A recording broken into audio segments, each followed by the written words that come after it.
Wall పేపర్స్లో జనరల్గా ఒకప్పుడు నేను ఫేస్ చేసిన ప్రాబ్లం ఏంటంటే చాలామంది కాల్ చేసి వాటర్ ప్రూఫ్ వాల్ పేపర్స్ ఉంటాయా, మాకు కొంచెం వాల్ బ్రేక్ అయిందంటే అక్కడక్కడ క్రాక్ వచ్చింది, పెయింటింగ్ వేయాలంటే కనుక మళ్ళీ టైము, రైట్, డస్ట్, అదంతా కాకుండా వాటర్ ప్రూఫ్ వాల్ పేపర్ ఉంటాయా అని అడిగారు. వాటర్ రెసిస్టెన్స్ మాత్రమే ఉంటుందండి, వాటర్ ప్రూఫ్ ఉండవు అని 10 years నుంచి చెప్తున్నాను నేను. మరి ఇప్పుడు మనకు వాటర్ ప్రూఫ్ లేవా? ఇప్పుడు వచ్చింది and we have it in Hyderabad now.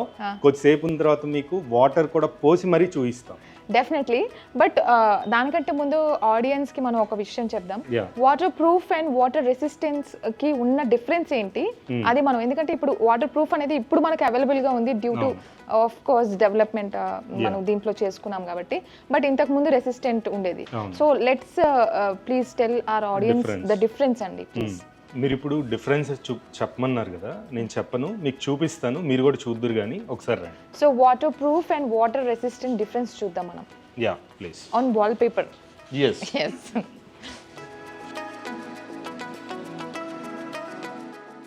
ఈ వాల్ పేపర్ మీద మీరు నాకు డిఫరెన్స్ దీంట్లో మీరు ఇప్పుడు మీరు ఒక పని చేయండి. ఇదైతే చాలా అట్రాక్టివ్ అనిపిస్తుందండి, చాలా బాగుంది. ఇప్పుడు ఏంటి వాటర్ పోయాలా నేను? పోయాలి, వాటర్ పోయండి. సో వాటర్ పోసి చూద్దాం మనం. సో ఇది వాటర్ ప్రూఫ్ అంటారా? అవునండి.